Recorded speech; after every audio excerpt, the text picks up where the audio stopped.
તાજેતરમાં 27% ઓબીસી અનામતનો નિર્ણય લેવાયો છે અને સ્થાનિક સ્વરાજ્યની ચૂંટણીઓમાં તેનો અમલ પણ કરવામાં આવનારો છે. આને લઈને હવે ક્ષત્રિય સમાજ પણ મેદાનમાં ઉતર્યો છે. ક્ષત્રિય સમાજે 10% આર્થિક અનામતની માંગ કરી છે. તેમનું કહેવું છે કે સમાજના આર્થિક રીતે નબળા વર્ગને સરકારી નોકરીઓ અને શૈક્ષણિક ક્ષેત્રે 10% અનામત આપવામાં આવે એમ રાજપૂત એકતા મંચના કન્વીનર સહદેવસિંહ ચુડાસમાએ જણાવ્યું હતું. તેમણે જણાવ્યું હતું કે જ્યાં સુધી આ 10% અનામતનો અમલ ન થાય ત્યાં સુધી રાજ્યમાં સ્થાનિક સ્વરાજ્યની ચૂંટણીઓનો અમલ મોકૂફ રાખવામાં આવે. બિન અનામત કેટેગરી નીચે આવતા ઈડબ્લ્યુએસ વર્ગને સ્થાનિક સ્વરાજ્યની ચૂંટણીઓમાં 10% અનામત આપવામાં આવે એવી રાજપૂત એકતા મંચ ગુજરાત દ્વારા માનનીય મુખ્યમંત્રીશ્રીને પત્ર લખીને માગણી કરવામાં આવેલ છે. આ ઉપરાંત ઝવેરી પંચના રિપોર્ટમાં નામદાર સુપ્રીમ કોર્ટની ગાઈડલાઇનનું ચુસ્તપણે પાલન કરવામાં આવે તેમજ સ્થાનિક સ્વરાજ્યની ચૂંટણીઓમાં વોર્ડ રચના સમયે જે તે કેટેગરીની વસ્તી અને મતદારોને ધ્યાનમાં લઈને વોર્ડ રચના કરી બેઠકો ફાળવણી કરવામાં આવે એવી માગણી અમારા દ્વારા કરવામાં આવેલ છે.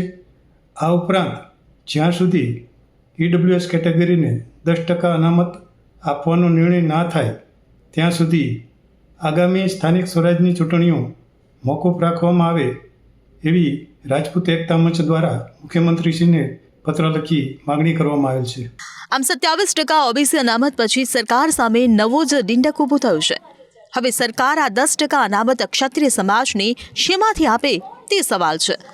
જનરલ કેટેગરી એકદમ સંકોચાઈ ગઈ છે ત્યારે હવે ક્ષત્રિય સમાજની માંગ સરકારને વધુ અવઢવમાં મૂકી શકે છે. ક્ષત્રિય સમાજ આમ પણ અગાઉ લોકસભા ચૂંટણી પૂર્વે પરસોત્તમ રૂપાલાના નિવેદનથી નારાજ થઈ ગયો હતો. સરકાર ક્ષત્રિય સમાજને કોઈ પણ રીતે સાથે રાખવા માંગે છે ત્યારે તેની આ નવતર માંગનો કેવી રીતે પ્રતિભાવ આપવો તેને લઈને સરકારમાં અવઢવ છે. સરકારને ઓબીસી અનામતનો અમલ કરાવતા નાકી દમ આવી ગયો છે અને તેના પછી માંડ બધું થાળે પડ્યું છે ત્યારે આ વધુ એક અનામતની માંગ સર્જાય છે. તેમનું કહેવું છે કે બિન અનામત કેટેગરીમાં આવતો મોટો વર્ગ આર્થિક અને સામાજિક રીતે પછાત છે. તેમણે સામાજિક અને આર્થિક રીતે આગળ લાવવું જરૂરી છે જેથી બધામાં સામાજિક સમરસતા જળવાઈ રહે અને બંધારણીય અધિકારોનું જતન થાય.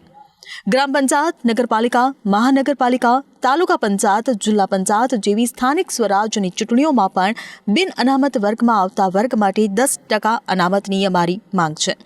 ઝવેરી પંચના રિપોર્ટમાં પણ નામદાર સુપ્રીમ કોર્ટની ગાઈડલાઇનનું પાલન કરવામાં આવે તેવી માંગ અમે અગાઉ પણ કરેલી છે. તેને પણ ધ્યાનમાં લેવામાં આવે. સ્થાનિક સ્વરાજ્યની ચૂંટણી પહેલા બેઠક ફાળવણીની થતી કાર્યવાહીમાં સીટ વાઇઝ કેટેગરીની વસ્તી તથા મતદારોની સંખ્યા મુજબ ચૂંટણી પંચની ગાઈડલાઇનનું ચુસ્તપણે પાલન કરવામાં આવે તે જરૂરી છે જેથી બેઠક ફાળવણીમાં પણ કોઈને અન્યાય ન થાય.